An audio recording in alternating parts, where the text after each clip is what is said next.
Hello dears, Akhil ഡാമസ് ആണ്. അപ്പോൾ നമ്മുടെ പബ്ലിക് എക്സാമും മോഡൽ എക്സാമും ഒക്കെ ഇങ്ങ് അടുത്ത് എത്താറായി. ഇനി വളരെ കുറച്ച് ദിവസങ്ങൾ മാത്രമേ നമ്മുടെ മുന്നിൽ ബാക്കിയുള്ളൂ. അപ്പോൾ എക്കണോമിക്സിന്റെ കാര്യത്തിലാണെങ്കിൽ നമുക്കറിയാം മൈക്രോ എക്കണോമിക്സ്, മാക്രോ എക്കണോമിക്സ് എന്നുള്ള രണ്ട് ക്ലാസിഫിക്കേഷനിലാണ് നമ്മൾ എക്കണോമിക്സ് പ്ലസ് ടുവിൽ പഠിക്കുന്നത്. ഏകദേശം 11ഓളം ചാപ്റ്റേഴ്സ് നമുക്ക് പഠിച്ചു തീർക്കാനുണ്ട്, അതും ഇത്രയും ചുരുങ്ങിയ സമയം കൊണ്ട്.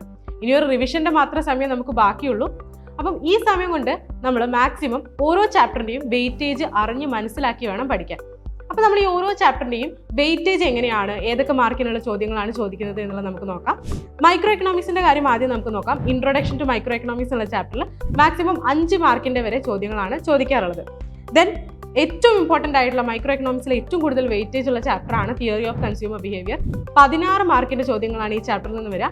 അപ്പോൾ ഉറപ്പായിട്ട് നിങ്ങൾ പ്രതീക്ഷിക്കുക 8 മാർക്കിന്റെ ഒരു ചോദ്യം ഈ ചാപ്റ്ററിൽ നിന്നായിരിക്കും.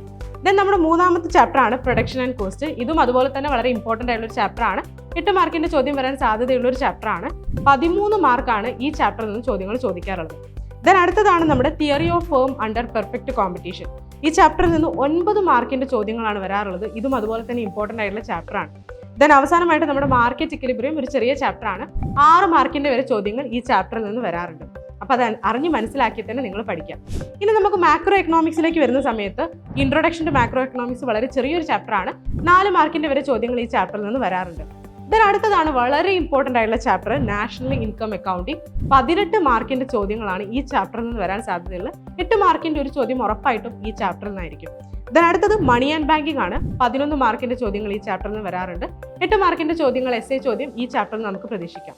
ദെൻ അടുത്തത് determination of income and employment ആണ്. 6 മാർക്കിന് വരെ ഈ ചാപ്റ്ററിൽ നിന്ന് ചോദ്യങ്ങൾ ചോദിക്കാറുണ്ട്. ദെൻ അടുത്തത് government budget and the economy. 8 മാർക്കിന്റെ വരെ ചോദ്യങ്ങൾ ഉണ്ടാവാറുണ്ട്.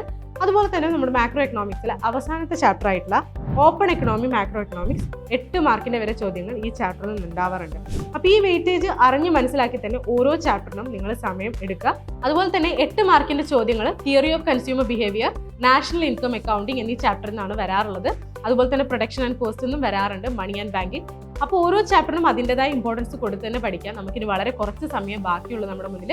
സോ നന്നായിട്ട് പഠിക്കാം. All the best. സൈലം നിങ്ങളുടെ കൂടെ തന്നെ ഉണ്ടാവും.